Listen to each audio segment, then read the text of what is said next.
मालदीवमध्ये अगदी अलीकडेच नव्यानं सत्तेवर आलेल्या राष्ट्राध्यक्ष मोहम्मद मोईझो यांनी मालदीवला भारतापासून दूर करून चीनच्या दावणीला बांधण्याचं धोरण अवलंबलं होतं. खरं तर भारत विरोधाच्याच प्रमुख मुद्द्यावर त्यांनी यावेळची निवडणूक जिंकली होती. इंडिया आउट अशीच त्यांची यावेळच्या त्यांच्या निवडणूक प्रचार मोहिमेतली मुख्य घोषणा होती. मुइझो हे अगदी उघडपणे चीनचे कट्टर समर्थक आहेत. त्यामुळेच राष्ट्राध्यक्षपदी विराजमान होताच त्यांनी भारत विरोधी आणि चीन धार्जिणं असं धोरण अंमलात आणण्यास प्रारंभही केला होता. मात्र यानंतर अगदी लगेचच मुइझो यांच्यासाठी सर्वार्थानं प्रतिकूल ठरतील अशाच अनेकविध प्रतिकूल घटनांची जणू काही मालिकाच सुरू झाली असून स्वतः मुइझो आणि त्यांच्यामुळे आता संपूर्ण मालदीव देश अडचणींच्या गर्तेत सापडत चालल्या असल्याचं अनुभवाला येऊ लागलंय. कदाचित याच कारणास्तव आता त्यांना आपल्या भारत विरोधी धोरणात टप्प्याटप्प्यानं का होईना, हळूहळू का होईना, पण बदल करावा लागत असल्याचं सर्वांच्या लक्षात येऊ लागलंय.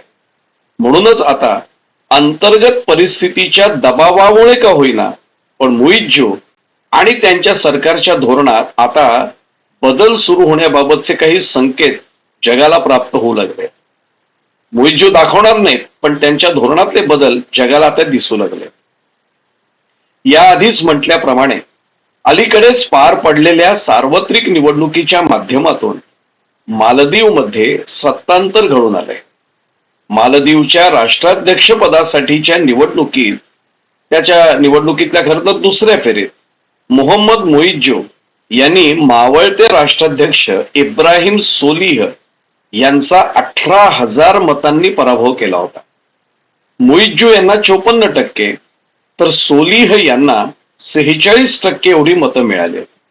त्यामुळे साहजिकच मालदीवमध्ये यावेळी निवडणुकीनंतर सत्तांतर घडून आलंय. नवनिर्वाचित राष्ट्राध्यक्ष मोईझो यांनी यावेळच्या त्यांच्या निवडणूक प्रचार मोहिमेत इंडिया आउटची विशेषत्वानं घोषणा केली होती. राष्ट्राध्यक्ष झाल्यास मालदीवमधून भारतीय लष्कर हटवण्याचं आश्वासन त्यांनी मालदीवच्या मतदारांना दिलं होतं. भारतीय लष्कराची मालदीव मधली उपस्थिती हा मालदीवच्या अखंडतेला आणि सार्वभौमत्वाला धोका असून भारतीय सैनिकांना माघारी पाठवण्याला राष्ट्राध्यक्ष झाल्यानंतर आपलं सर्वोच्च प्राधान्य असेल अशी अगदी उघड घोषणा त्यांनी निवडणुकीच्या आपल्या प्रचार मोहिमेच्या काळात केली होती. किंबहुना त्यांच्या याच आश्वासनावर विश्वास ठेवूनच त्यांच्या समर्थक असलेल्या मतदारांनी यावेळी त्यांना कौल दिला होता, हेही सर्वांच्या लक्षात आलंय. आपण राष्ट्राध्यक्ष झाल्यास मालदीव मधून भारतीय लष्कर हटवण्याचं आश्वासन त्यांनी उघडपणे ठामपणे मालदीवच्या मतदारांना दिलं होतं. मावळते राष्ट्राध्यक्ष इब्राहिम मोहम्मद सोलिह यांचं त्यांच्या कार्यकाळातलं परराष्ट्र विषयक धोरण हे भारत धार्जिणं होतं असा आरोप हाच तर त्यांच्या यावेळच्या निवडणूक प्रचाराचा मुख्य मुद्दा राहिलेला होता. भारतीय लष्कराची मालदीव मधली उपस्थिती हा मालदीवच्या अखंडतेला आणि सार्वभौमत्वाला धोका असून भारतीय सैनिकांना माघारी पाठवण्याला आपलं सर्वोच्च प्राधान्य असेल अशी अत्यंत उघड घोषणा त्यांनी निवडणुकीच्या प्रचार मोहिमेच्या दरम्यान केली होती. साहजिकच राष्ट्राध्यक्षपदी विराजमान होताच मोईझो यांनी भारत विरोधी आक्रमक वक्तव्य करण्यास प्रारंभ केला होता. अगदी अलीकडेच त्यांनी चीनचा दौराही केला होता.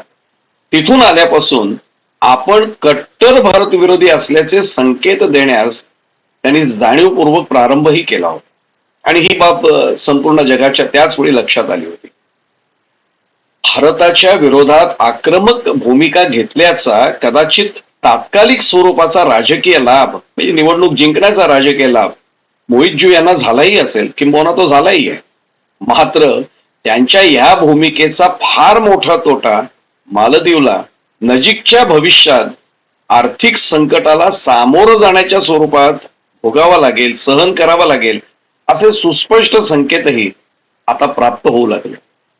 मालदीववरचा कर्जाचा भार हा सातत्यानं वाढतोय आणि हे आपण म्हणत नाही आहोत, आंतरराष्ट्रीय नाणेनिधीने म्हणजे IMF न याच पंधरवड्यात म्हणजे गेल्या 15 दिवसात एक अधिकृत जो अहवाल सादर केलाय त्याच्यात त्यांनी याचा नमूद हा मुद्दा केलाय. आणि म्हणूनच मालदीवला भारतापासून दूर आणि चीनच्या कह्यात नेण्याच्या मुइज्जूंच्या प्रयत्नांचा मालदीवला फार मोठा तोटा सहन करावा लागतोय ही बाब मालदीवच्या नागरिकांच्याही आता लक्षात येऊ लागली. अन्य काही देशांप्रमाणेच मालदीव देखील चीनच्या कर्जाच्या सापळ्यात अडकत चालला असल्याचं सर्वांच्या लक्षात आलंय. अर्थात याला केवळ नवनिर्वाचित राष्ट्रपती मोहम्मद मोइज्जू हेच जबाबदार आहेत असं म्हणता येणार नाही. कारण मालदीवच्या या संकटाला मालदीवचे माजी राष्ट्राध्यक्ष अब्दुल्ला यामीन हे देखील तितकेच जबाबदार आहे किंवा ते जास्त जबाबदार आहेत. यामीन यांनी त्यांच्या कार्यकाळात मालदीवचं चीनवरचं अवलंबित्व अधिकच वाढवलं होतं.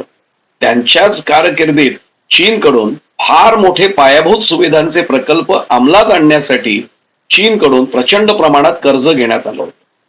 मालेपासून हुल हुमाले बेटाला जोडणाऱ्या सुमारे 2.1 किलोमीटर लांबीच्या 4 पदरी पुलाच्या उभारणीसाठी यामीन यांनी चीनकडून त्यावेळी तब्बल $200 दशलक्ष एवढं प्रचंड आर्थिक सहकार्य मिळवलं. यामीन यांनी त्याच काळामध्ये चीनशी मुक्त व्यापार करार केला होता. त्याद्वारे मालदीव मधून होणाऱ्या माशांच्या निर्यातीवरचं शुल्क रद्द करण्यात आलं होतं. त्याचप्रमाणे मालदीव हा द्वीप समूह चीनी वस्तू आणि सेवांसाठी त्याच वेळी खुला करण्यात आला होता. त्या काळात चीननं मालदीव मधल्या एका प्रकल्पासह किंबहुना अन्य काही प्रकल्पांसह एक पूल आणि विमानतळाच्या उभारणीसाठी $1 अब्ज पेक्षा अधिक कर्ज मालदीवला दिलं होतं. आणि तेव्हापासूनच हे चीन धार्जिणं धोरण मालदीव मध्ये रुजू लागले. चीन धार्जिणे असलेल्या यामीन यांच्या सरकारनं सन 2013 मध्ये अनेक मोठ्या प्रकल्पांच्या नावावर चीनकडून जे कर्ज घेतलं होतं तेच कर्ज नंतर मालदीव समोरचं मोठं संकट ठरलंय. या कर्जासाठी मालदीव सरकारनं हमी दिलेली असल्यामुळे मालदीव हा चीनच्या कर्ज सापळ्यात अडकू शकतो अशी भीती मोहम्मद नशीद यांनी त्याच वेळी व्यक्त केली होती. हीच भीती आता खरी ठरत असल्याचं सर्वांच्या अनुभवाला आलंय. किंबहुना मालदीवला त्याचाच फटका आज सहन करावा लागतो.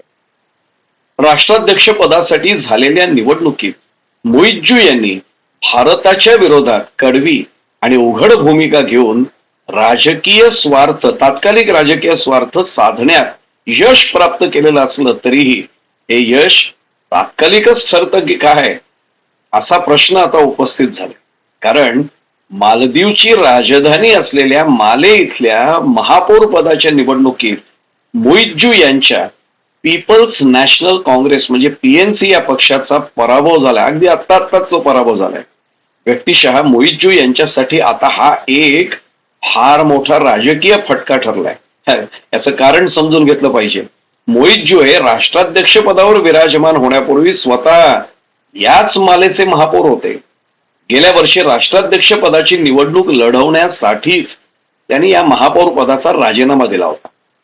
MDPचे उमेदवार अझीम यांनी या जागेवर अतिशय मोठ्या फरकानं विजय मिळवलाय. त्याचा राजकीय अन्वयार्थ स्वतः मोइज्जू यांच्यासाठी राजकीय दृष्ट्या कमालीचा अडचणीचा ठरलाय.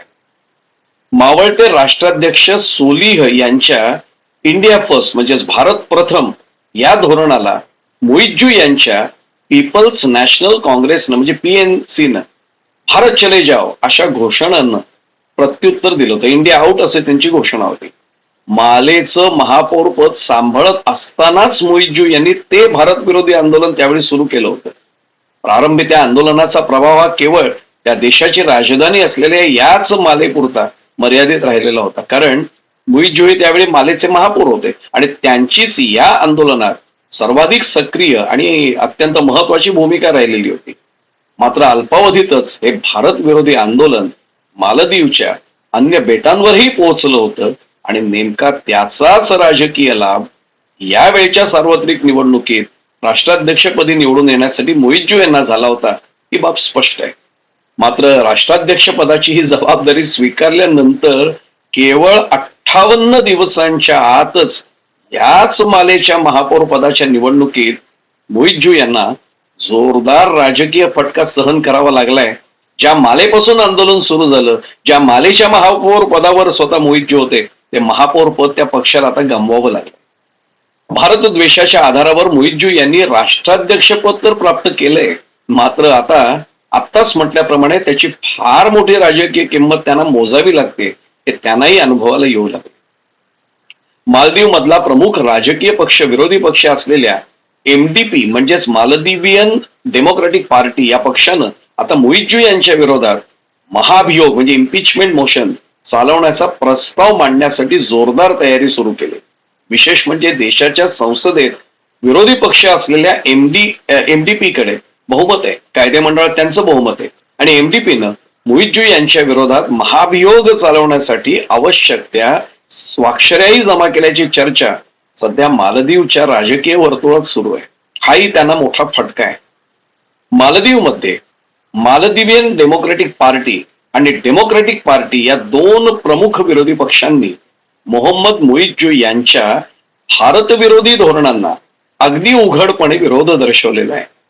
संसदेतल्या एकंदर 87 पैकी 55 सदस्य हे या दोन प्रमुख विरोधी पक्षांकडे आहेत आणि मोहितजी यांच्यासाठी स्वाभाविकच ही बाब खूप अडचणीची ठरणारी आहे. महाभियोग प्रस्तावासाठी फक्त 54 मतांची आवश्यकता असते, ही बाब या ठिकाणी विशेष उल्लेखनीय ठरते. या पार्श्वभूमीवर मोहितजी यांची हुकुमशाही प्रवृत्ती दिसून आली असल्याचा आरोप विरोधी पक्षांच्या नेत्यांकडून या निमित्तानं त्यांच्यावर करण्यात आलाय. एकीकडे मोहम्मद मुइज्जू यांनी विरोधी खासदारांना संसदेत येण्यापासून रोखलं असल्याचा आरोप त्यांच्यावर आहे, तर दुसरीकडे 4 कॅबिनेट मंत्र्यांना विरोधी पक्षांची मंजुरी अद्याप मिळालेली नसल्यामुळे मालदीवमध्ये संविधानात्मक घटनात्मक पेच प्रसंग निर्माण झालाय. याच तणावातून मालदीवच्या संसदेत अलीकडेच चक्क हाणामारी झाली, अगदी हाणामारी. मुइज्जू यांच्यावर नाराज असलेल्या विरोधी पक्षांनी त्यांच्या विरोधात म्हणूनच आता आक्रमक धोरण स्वीकारण्याचा पवित्रा घेतलाय आणि त्याची फार मोठी राजकीय किंमत मुइज्जू यांना भोगावी लागेल, मोजावी लागेल किंमती. अशी सध्याची राजकीय परिस्थिती मालदीवमध्ये अनुभवाला येते आणि म्हणूनच कदाचित मुइज्जूंना याची आता स्पष्ट यथार्थ जाणीव झाली असावी असं दिसू लागले. मुइज्जू यांच्या भारतविरोधी धोरणाच्या निषेधार्थ भारतीयांनी मालदीवमध्ये पर्यटनास जाण्यास आता चक्क नकार दिलाय.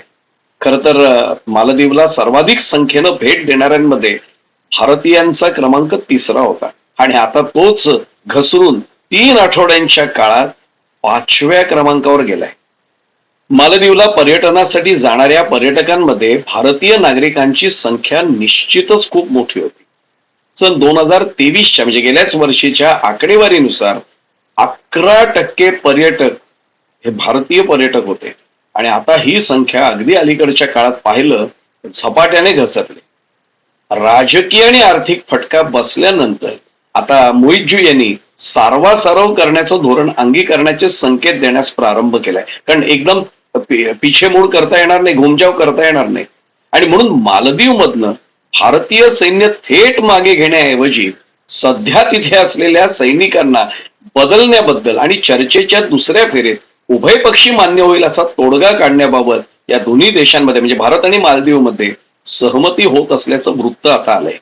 मालदीववरचं भारताचं वर्चस्व आणि तिथलं भारतीय अस्तित्व हे खरं तर चीनला अधिक खुपतंय आणि म्हणूनच तर चीननं मुइज्जू यांच्या माध्यमातून भारताला त्रास देण्यास प्रारंभ केला होता. भारत विरोधी वातावरण निर्माण केल्यानंतर मुइज्जू यांच्यावर विरोधकांनीच, मालदीव मधल्याच विरोधकांनी कठोर टीका करून मुइज्जू यांच्या विरोधात आत्ताच म्हटल्याप्रमाणे महाभियोग चालवण्याची तयारी सुरू केली आणि म्हणूनच अंतर्गत राजकीय विरोध आणि भारतावरील पारंपरिक अवलंबित्व यामुळेच मुइज्जू यांना आपल्या धोरणात नाईलाजानं का होईना पण हळूहळू बदल करावा लागेल असेच संकेत निदान आज मितीस्तरी प्राप्त होत आहे. अर्थात यानंतर देखील चीन आपले प्रयत्न थांबवेल का हा मूळ प्रश्न कायम आहेच आहे. त्यामुळे प्रत्यक्षात मोहम्मद मुइज्जू हे भारताबाबत नजीकच्या भविष्यात नेमकी कोणती भूमिका घेतात, पिछेमूड करताना, घुमजाव करताना त्यांना राजकीय अडचण तर येणार नाही ना, आणि राजकीय अडचण बाजूला ठेवून आपलं राजकीय कौशल्य मुइज्जू कसं वापरतात आणि आपल्या भारत विरोधी भूमिकेत मालदीवला नेमका जो आता त्रास होतोय तो टाळण्यासाठी ते कसं धोरण नेमकं अवलंबतात हे पाहणं हाच आता भारतीयांसाठी आणि मालदीवच्या घटनाक्रमाचा अभ्यास करणाऱ्या सर्वच अभ्यासकांसाठी आता औत्सुक्याचा मुद्दा ठरलाय यात कोणताही संदेह नाही.